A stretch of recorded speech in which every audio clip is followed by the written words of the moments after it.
Well, good morning, folks. Pastor Rocky Branch, Spruce Pine First Baptist Church. Hope you're doing well today. Today is Sunday, and we're going to have a great time at church in a few hours from now. We are going to be preaching on the preparation for heading for heaven. The preparation for heading for heaven. And we're going to have a time in this world because of this particular subject matter. We're going to have a great time. Watch us if you can. If you can't watch us, you're in your own church. You should be, by the way. Tune us in later. Be on this page, be on the church page, be on YouTube. Check us out if you can. You know, the blessing that Miss Janice and I have done for a long time, close to, 25, 30 years, we've done the blessing each day to bless each other, bless our kids as well.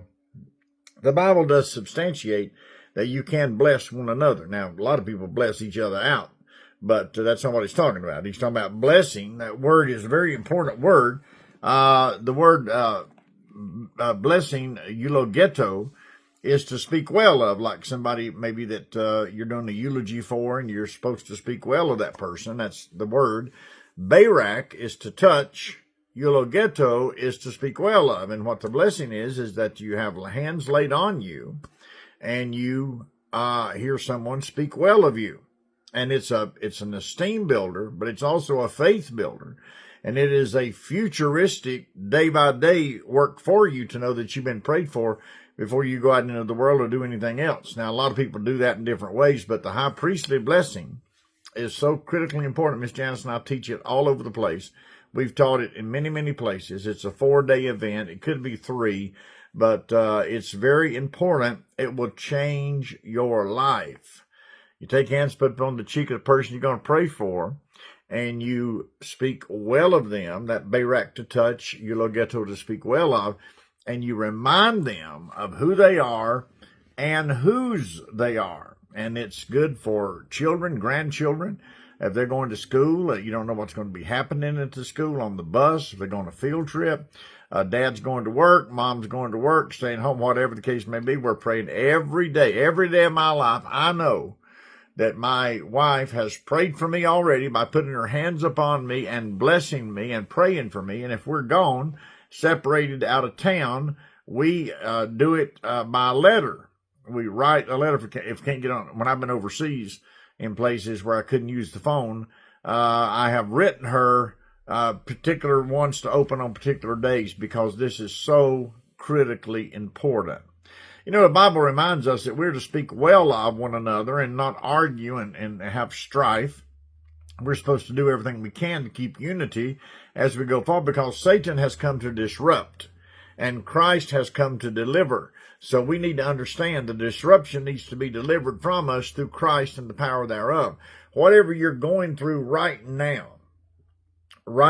you are going through something. It might be minor, it might be major, I don't know. But something in your life now you are dealing with. And you don't have to ask your wife or husband or your children or your grandparents or your grandchildren, whatever. You know in your mind that something is working on you right now. And I can tell you from experience that mind game that is played on you by the enemy is there all the time.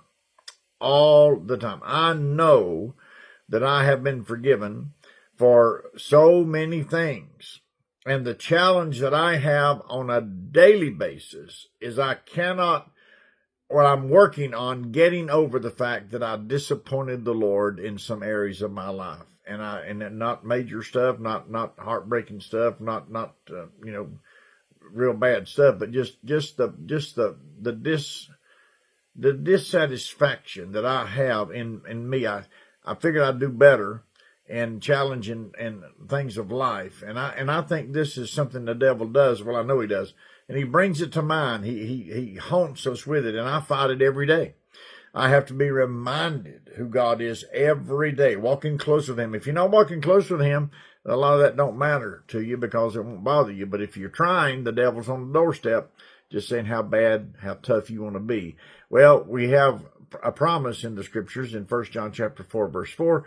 Greater is he that is within than he that's in the world. So when you and I go through these challenging times, we are to be reminded and remember that Christ is greater on the inside. Now, I'm going to read the blessing for you out of Numbers chapter 6. Now, let's do it if you will, please. Verse number 22. Listen to the wording. It's very carefully heard or directed to our ears. And the Lord said to Moses, speak to Aaron and to his sons and say, after this fashion you shall bless the children of Israel. And you should say unto them, the Lord bless you and keep you. The Lord make his face to shine upon you and be gracious unto you. The Lord lift up his countenance upon you and give you peace. And they shall put my name upon the children of Israel, and I will bless them.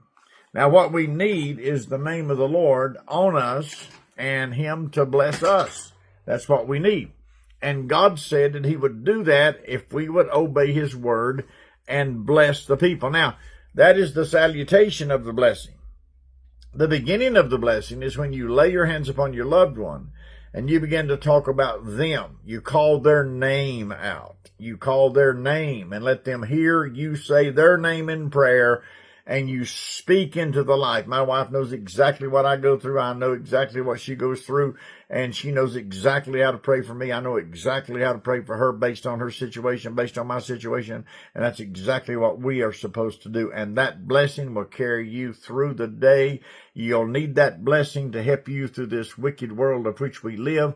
Our God is an awesome God, and today I am preaching on the preparation of heading to heaven. And we're supposed to have victory, complete victory. So you keep those things in mind. I'll come back with you another time. God bless you.